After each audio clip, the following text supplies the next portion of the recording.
and welcome to the Failure Gap, where we talk with leaders about closing the space between agreement and alignment. We love talking with interesting people, and today we're joined by Sergio Rodriguez. Sergio is the president and CEO of the Hector and Gloria Lopez Foundation. The foundation has a mission to provide scholarships and persistent support to students from Texas who are first in their family to pursue their baccalaureate degree. Since its first year of grant making in 2022, the foundation has granted over $47 million to first-generation students with a goal of creating thousands of educated, economically mobile students to be the future leaders of Texas. In fall of 2026, the foundation will have 360 scholarship students in 14 different universities in Texas. We'll put more information about the foundation in the show notes, and I encourage you to check it out. They're doing phenomenal work. In his role as the CEO of the foundation, Sergio manages the endowment and provides the philanthropic and grant-making leadership to his staff of 12 team members. Sergio, welcome to the Failure Gap. Hi, Julie. It's good to be here. It's so great to be here. I've been really looking forward to this conversation. You and I have known each other a very long time, and I'm so excited for where you are in your life right now, but it is very different from where you and I were when we first met so many years ago. And I would love for you to share with our listeners a little bit about your journey to leadership and to becoming the CEO and president of the foundation. Sure. Thank you, Julie. Well, you're right. It has been a long time since you and I first met, and I'll talk about that. But one of the things that I used to hear is that everyone has three careers in them, and I think that's true for some people, not for everyone, but it certainly was true in my case. And I literally started out as an architect, a bricks and mortar architect, then made a transition into technology and worked in information systems for 20 years. And now, as you mentioned, I'm a president and CEO of a large philanthropic organization with almost $300 million in assets. But I'll tell you a little bit about how I got there, because all three of those sound highly unrelated, but truly, in a way, they all led ultimately to where I am now. So I will say that when I started off in college at Princeton, I thought I was going to be an architect. I majored in architecture, never wavered. Started to feel maybe near the end of my degree that maybe this was not the life I would be made for professionally for many years. But by the time I graduated, I started to look for work, and it was easiest to do that.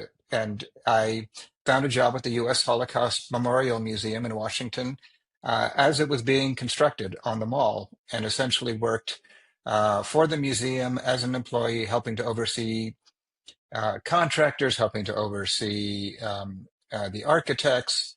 And I enjoyed it, and it was great, but I also knew this is probably not my future. And so after the building went live, went up, I then made the ultimate pivot, which was business school. And truly, I always think MBA programs are great pivot points for people who have done something but now want to move away from that. And it gives you that credential to really do that. So I went to the University of Michigan, to the Ross School of Business, in the early 90s, and graduated in 95 with my MBA. And during that time, I had some exposure to information systems and starting to see what technology was like. And this is really almost pre-internet. If you think about 93 to 95, the internet was not a widespread commercial tool. So when I graduated, I took a job in Denver, Colorado, where I got to meet you, Julie, working for American Management Systems. And I would be remiss if I didn't mention that while I was there and working with you, that you were truly a mentor to me, someone who as my team leader and project manager, I looked up to and saw how someone who was near my age was presenting themselves with executives, working in small, working with clients directly. And I always looked at you and said, these are the behaviors that I want to emulate and be like. So So thank you, Julie. I'm just going to say that right now. Thank you. Um, That's so kind but of you to say. well, well, it's true. And for 20 years, I worked my way up as a business analyst up to a vice president and account executive. And ultimately, that company became CGI. And I enjoyed it and had a chance to learn many skills, which I actually use today, including just sort of the people skills involved with managing clients. I now manage high level relationships with university leaders and other leaders, financial management, legal management, project management. All of those things were critical skills that I learned during those 20 years. And then this is kind of where the story takes a turn. I am from Texas originally, from South Texas. Grew up in Austin, but my roots are in the ranching country of South Texas. And my aunt and uncle, who I have been very close to, Hector and Gloria Lopez, asked me in the late 2000s to move back from the DC area and be closer to them. At their time in South Texas, they were in their 80s, starting to think about what was going to happen after they passed, and they had no children. So I made that move to Austin, sort of finished my career with CGI here, and really started to help them with their estate planning.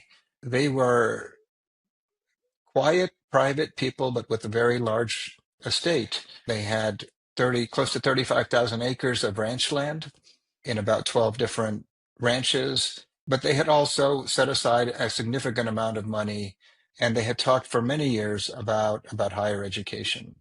So as I started to work with them on estate planning, and especially my aunt, we got all of their wishes put onto paper. I highly recommend you do estate planning before you're in your 80s. It's generally not the best time to do it, Right. but not having kids, I understood the position they were in. And so I probably starting in 2014, about 11 or 12 years ago now, I left my job, my corporate job, and my uncle had just passed away rather suddenly. And I took over the ranching work that they used to do, putting my head really around what the assets were like. And in large part, they made their money in oil and gas, not an area I had spent a lot of time in. And then I was able during that period between the time that my uncle passed and my aunt passed to learn not only about what their assets were, but to think about their wishes in creating the Hector and Gloria Lopez Foundation and helping to send kids to college.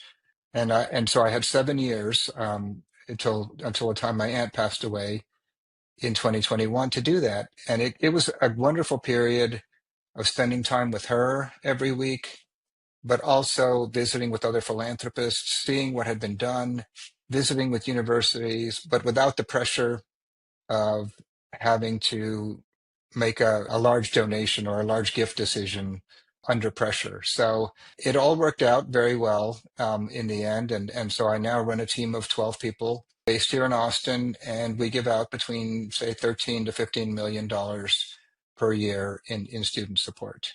What a phenomenal story, Sergio. And I think there are so many moments along the way that people can relate to, that you came out of college having invested a lot of time in a degree that then maybe you weren't Mhm. 100% sure that that was right. You had the opportunity to Right. flex those skills a little bit and then decide you wanted to have a broader business experience. And then going from that to your career at AMS and then CGI, and now really leaning into the idea of how do we do philanthropy in this particular space that your aunt and uncle were really passionate about, which is higher education, and bringing their vision to life about how they can continue to contribute through their estate long after they're gone, with you as the custodian of that. So what a wonderful story to share, and also a great example of not having everything figured out in your 20s. It can work out fine.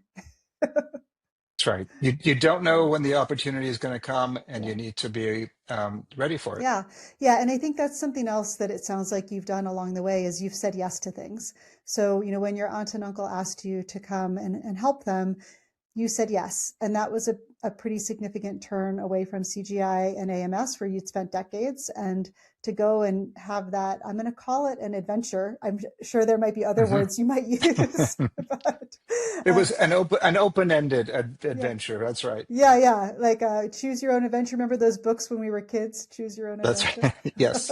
Yes. Yeah. And you turn to page 61 or whatever it was, and you have this outcome now where you are the CEO and president of this amazing foundation. So thank you for sharing that background, and I'd encourage all of our listeners just to keep in mind that staying open to possibilities and continuing to explore and continuing to grow and change as you advance in your career is really the way, I think, to find these really special opportunities when they come.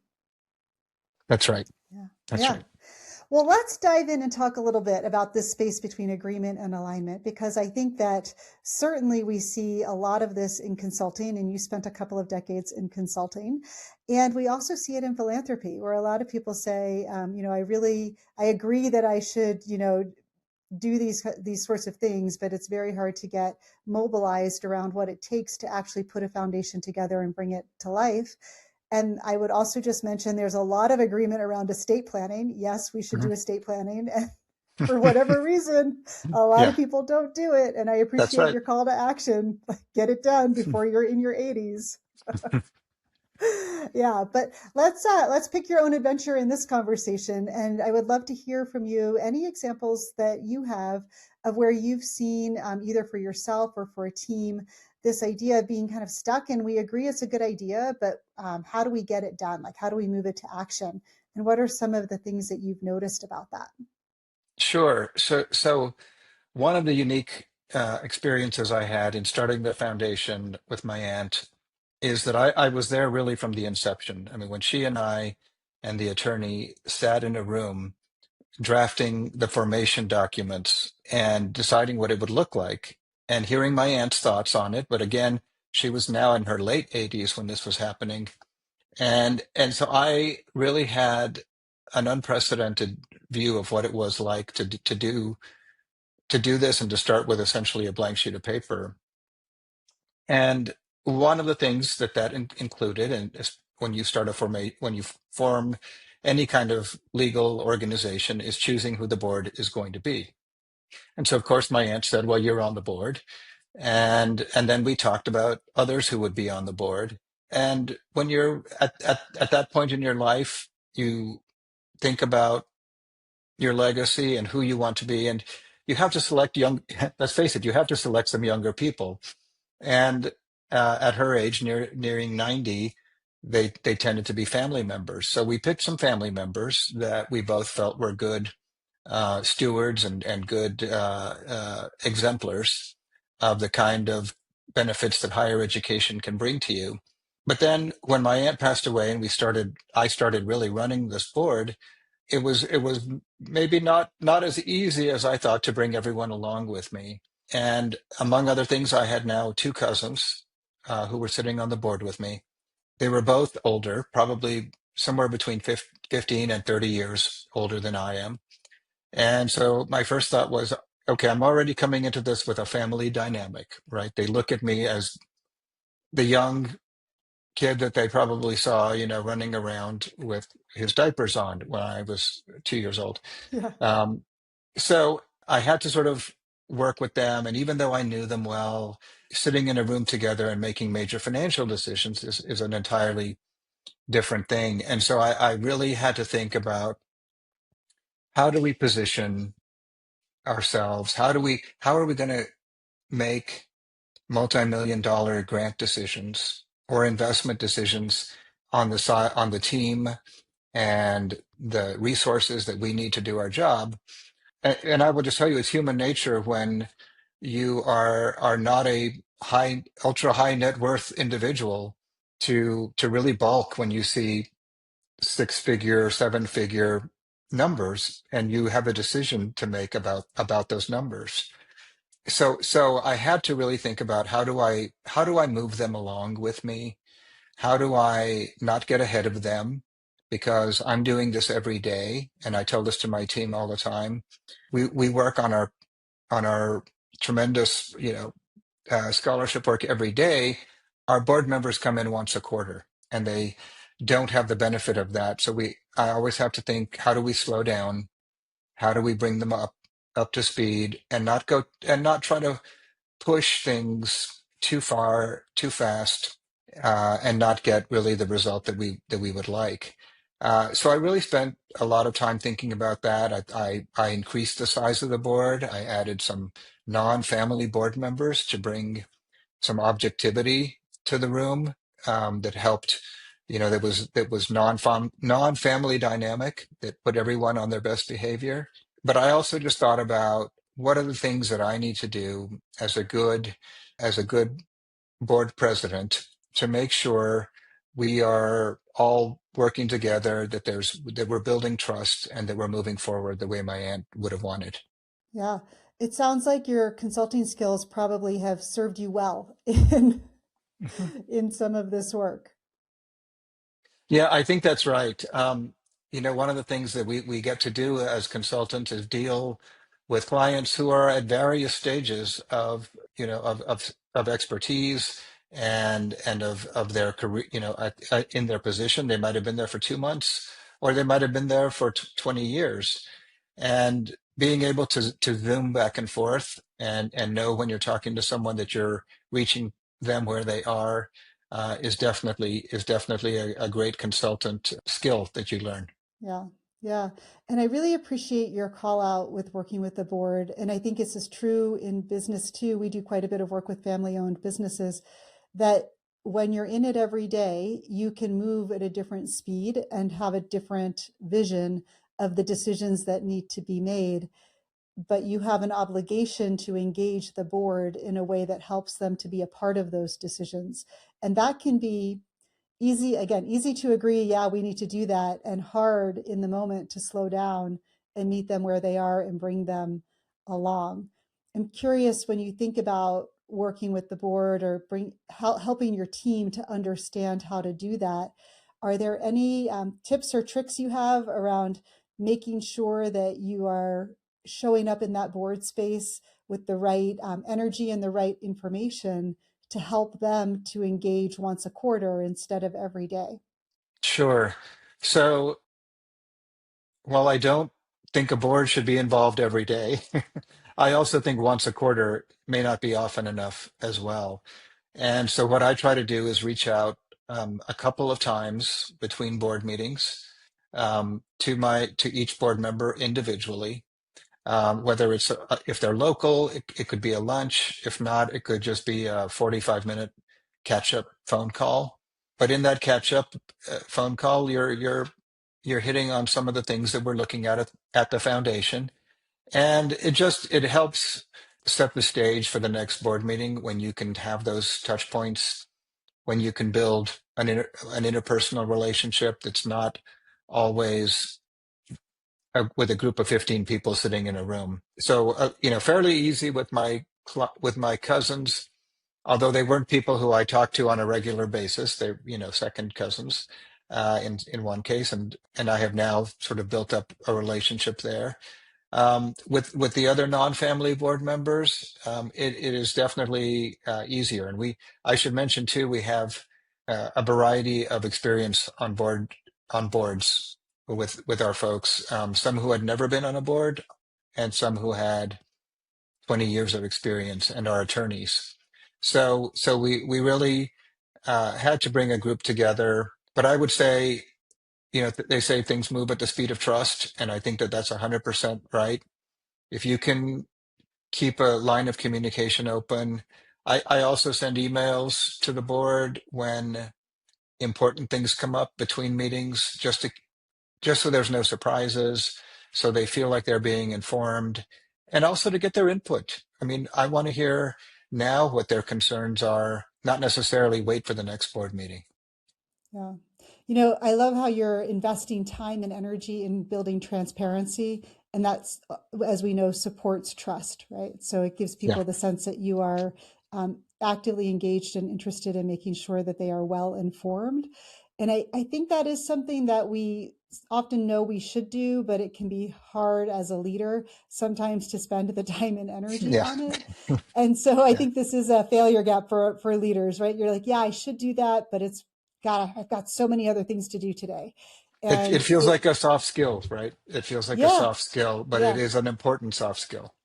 absolutely. And at Karakin's group, we talk about the importance of clarity and connection when it comes to driving alignment. That if you can help people to have the level of clarity that they need, which happens over time, not in one big data dump that they get, when they walk into a meeting, and feel connected to the business or the philanthropy or the work that you're doing, I think that really helps people to feel like they're a part of those decisions in a more meaningful way. That's right. That's right. Yeah. Easy to say, hard to do. And it sounds like one of the things that you've done for yourself is just built a discipline around making the time to reach out regularly. And also, you mentioned a little bit more ad hoc, but as things come up. So if something happens that you feel like they need to know about, you tell them. You don't just That's think right. about telling them. Yeah, that's right. And I'll also mention one of the ways we have brought them along too is finding as many opportunities for them to meet our scholarship students as we can in person. No surprise here. It's not as fun to work with students when you're in your office all day on spreadsheets or thinking about what kind of supports can we offer. It is much more gratifying, and you really understand the work when you get to meet the students, when you get to talk to their families, when you hear their personal challenges. It makes your investment seem like a no-brainer in all cases. And so, anytime we have a student dinner, anytime we have an orientation, or even our leadership summit, we have a 3 or 4 day leadership summit here in Austin every year. We try to bring the board members in so that they can see the work up close and personal, and not just feel like they're sitting in a large boardroom making decisions that are distantly related to their everyday office. So Yeah. So keeping them connected to the impact that they're having. absolutely. Yeah, yeah. Well, speaking of the students, let's zoom down from the board into the Mhm. real experience and the impact that you're having at that level. I think one of the most challenging things to overcome when it comes to college or university or a baccalaureate degree is when you're a first generation and other people in your family haven't had that experience necessarily. And I'm curious, when you think about the students and the families that you've talked to and you've worked with, again, it's easy to agree it would be great to go to college. It can be very, very difficult to make it happen, both practically, but also I think there's a mindset or sometimes a group or family dynamic around it that makes it really challenging. And I'm curious, as you've worked with families and students over the last few years, what have you seen that makes the people who are able to get into alignment and get it done and get to college? What helps them through that process? Yeah, it's really interesting to see families who I meet at orientations, for example, grappling with the college decision. And I think this is even before today, where right now there's a lot of questioning of the value of higher education that you see in the news, and that's a whole different stream right now. What we have seen from some of our Lopez Scholar parents is, I did not, a parent would come to us and say, I did not go to college, but this is something we've always wanted for our own children. And we did everything we could to support them without having those navigational skills. Their child got into a university, and then they got the financial aid letter that told the family what their expected family contribution would be. And that number frequently was out of reach, because they had other kids, they had other expenses, inflation, all the things that we all know about. And so often they were having to say no after having done all that work, after having encouraged their children from the day they were born to go to college and get beyond where they were educationally, and then to have to say no once you receive your acceptance letter because what they've offered you is not something we can live with. That's just that's heartbreaking, first of all, and it's difficult too because often what we see with first gen students is an aversion to loans. They don't always want to be in debt. They don't necessarily understand the difference between healthy debt and unhealthy debt. And of course, there's an amount of loans I think we're comfortable with, and that number has gotten bigger and bigger as tuitions rise. So it is incredibly gratifying to be that person who comes in and says, "Don't worry about it. We're going to cover your child's education." And I won't go into it right on this answer, but we cover an amazing amount of things for our scholarship students that we wanted to do above and beyond what used to be called a full ride scholarships. We just think that there are so many other aspects of education, including leadership building and including things like study abroad, that really can shape and transform a student for the rest of their life. Yeah, and even if tuition is a full ride, there's still so many expenses like food and lodging and transportation and things like that that I think can be a hurdle for especially first generation students.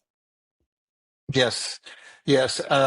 It's amazing how many students or how many students were affected, even from probably the time of COVID on, who had to drop out of school because of $100 automobile fix that they couldn't afford, or parking tickets on campus, parking tickets that put a hold on their ability to re-register for classes. And these parking tickets, again, probably may have totaled $80 or $120, but that's $100 that these students don't have, and all of a sudden you were getting dropouts for those really mundane reasons.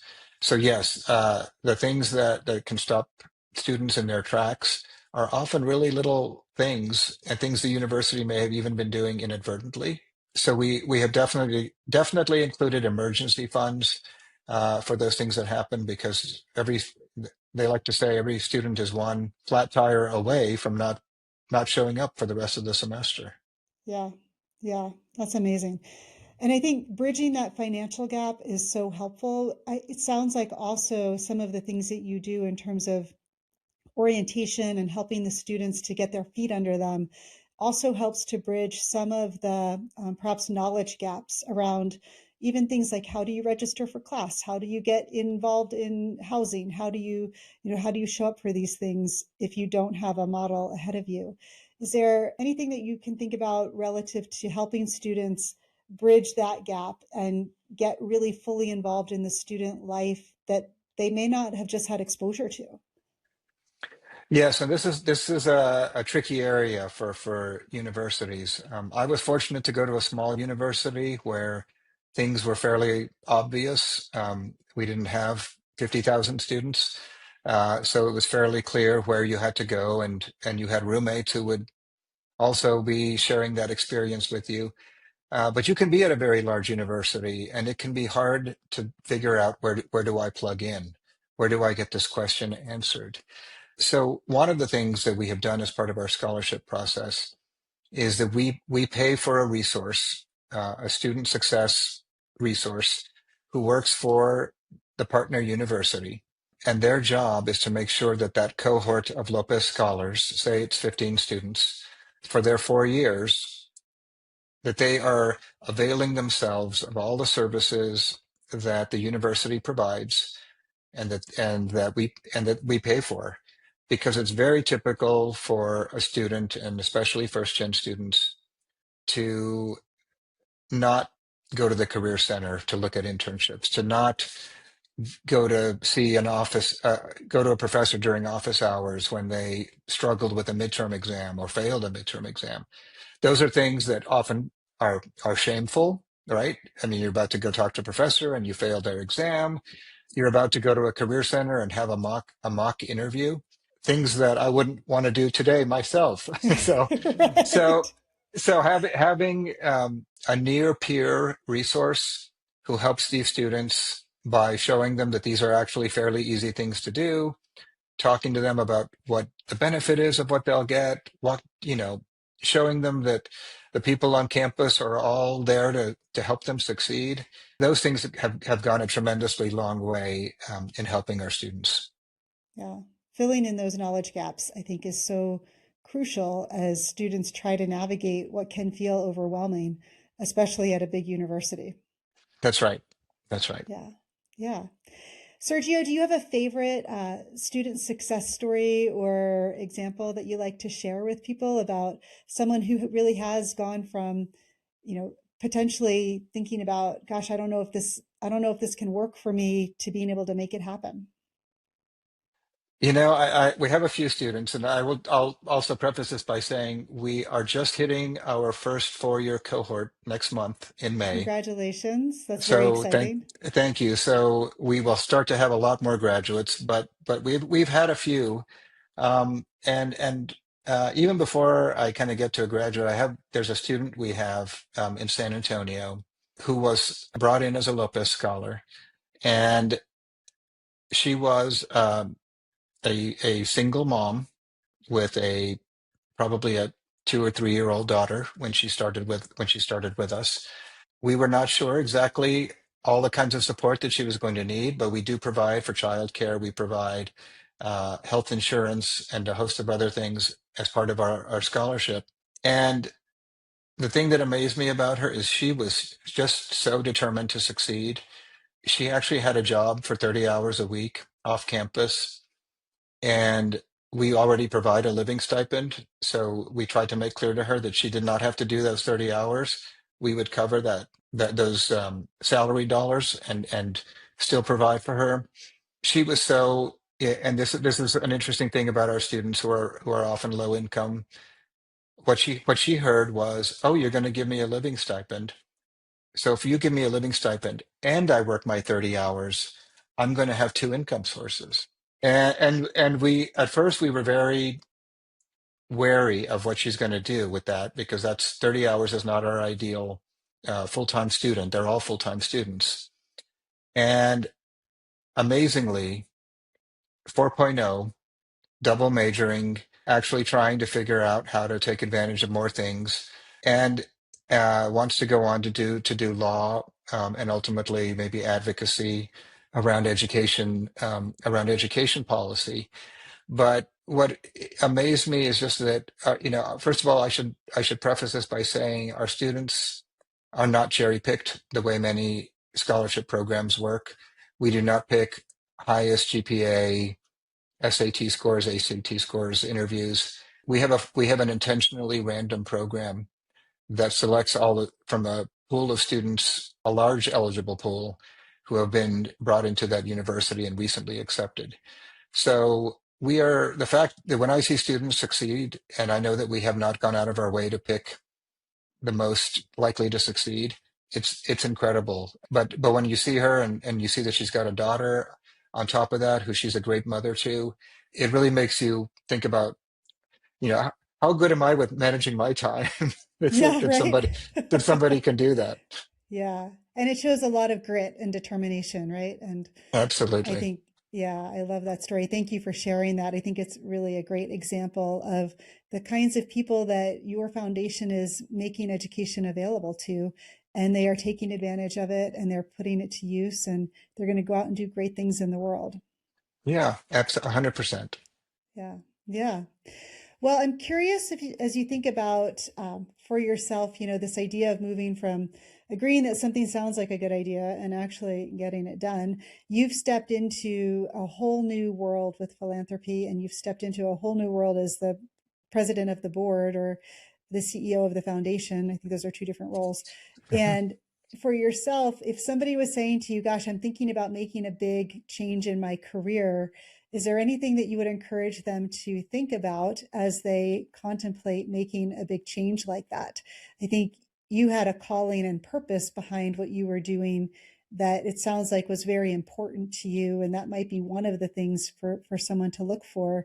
But anything else that you would say to help somebody get over the hump of feeling like I'd like to do that, but it seems like it's a little bit out of reach, or it feels really hard to get aligned and get it done?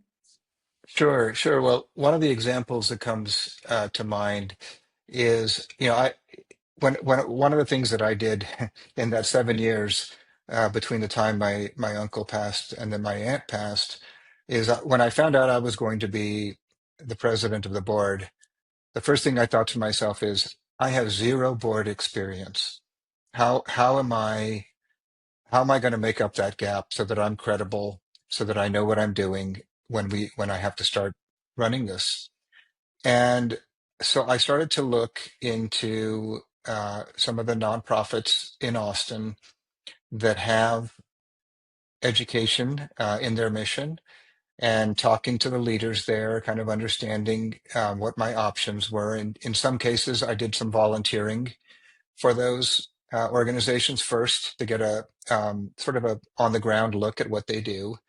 And little by little, what I would say is I sort of worked my way up from very small sort of community board, almost a working board, really, up to a larger board, more revenue, more requirements for development, also getting different role opportunities there. First, whether it was treasurer or running a development committee or being vice chair, and then kind of moving my way up even outside of just community boards. Onto I'm a trustee at a university here as well, which is infinitely helpful in letting me see what some of the challenges are that universities are dealing with from the inside.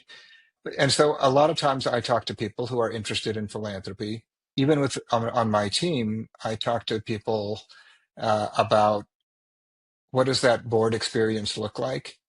And I encourage them to go out and start small, start with a volunteering job, or sometimes there's a community advisory board associated with a major board here in town, and it's good. It's a good place to see what it's like, start to get your feet wet.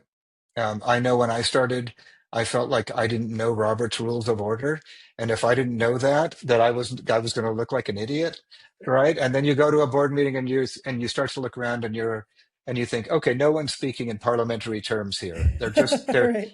they're just speaking as humans. But you have to work your way up, and I think if you're going to make a move like that, it's nice to sample a little bit without maybe making a 12-year commitment. um, it's nice to sort of see what it may be like, and then working your way up the chain. Yeah. Yeah, I think that's very true. So if people are contemplating something like that, getting a little bit of experience and growing it into something that they can then apply in a much larger scale helps. Again, we talk about that knowledge gap with your students. I think for professionals as well, filling in the knowledge gap can go a long way to closing the failure gap, getting you to move from just agreeing that something sounds like a good idea to really knowing the steps you need to take to get there. That's right. That's So, right. yeah. Sergio, this has been a great conversation. We've covered a lot of ground, going all the way back to your roots and thinking a little bit about when you're working with a board, what that can look like. I appreciate your call out that you had to work with board members who were older than you. And, what does that feel like? I think a lot of times in business, we can be in that situation too, where we get put in a leadership role and we have to figure out how to navigate the dynamics of having team members with different levels of experience from us. And I really appreciate your call out to stay in contact, to be transparent, to keep people up to speed on what's happening so that they're prepared to lean into the big decisions when the time comes. I think that's something that it's easy to lose sight of in the day to day, how very important that can be when you need to bring people along with you who are not involved in the work day to day. And you were a consultant long enough to be in and out of a lot of matrixed organizations in business, and I think that is an example of where we see that dynamic play out often, that we know a colleague someplace else in the company is going to have to be involved in a decision, and we haven't done the groundwork to keep them up to speed and to build their trust. And then we expect them to engage in a big decision with us, just in a meeting one day. And it Right. doesn't That's go right. as planned, right? That's right. Yeah, That's right. yeah. So I think that's a I, great takeaway. Go ahead. yeah. No, I was going to say you're reminding me too of another. I wear two hats, as you pointed out. I'm both the president of the board and the CEO of the foundation. The CEO is my day-to-day job. The board, being board chair or board president is my job with the board. And that was how my aunt wanted it. And it's not terribly unusual to have that, but it does make you think. It keeps me constantly on my toes when I'm in a board meeting of what role am I playing here, because I do need to be a good steward of the assets that my aunt left, and try to make sure I'm telling the board what I think we should do. At the same time, I need to put myself in their shoes and see what questions I would have if somebody brought this proposal to me and said, we would like you to sign off on this. So I would never say the roles conflict, but I do have to think about what hat I'm wearing when I'm speaking. Yeah, absolutely. And I think it does translate really well into business where you have people who, for example, run a P&L, but they also have to be aware of the enterprise level goals. And they're trying to thread that needle, right? And say, which hat am I putting on to make this decision that I'm being asked to make? Is it to serve what my business line needs, or does it really serve the enterprise goals as a whole? And that's a very difficult thing to do. So I appreciate you calling out the need to be very intentional and purposeful about thinking that through in the moment. You have to do it real time, which is That's right. hard. That's Yeah. right. Yeah, not easy, not easy. Well, I appreciate all that you've shared with us here, Sergio. I know our listeners are going to get a lot out of it, and it's been great to hear about what the foundation is doing. Again, we'll put some information about that in our show notes so that people can check it out and learn more about the Hector and Gloria Lopez Foundation. Sergio, before we sign off, we ask all of our guests just a roundup question about if you could get a group of people, whether it's your family, your business, your team, your board, whatever, whatever group of people in the world, get them aligned to doing something together, what would that be? And this is a dream along with me question to, how would you want to change the world?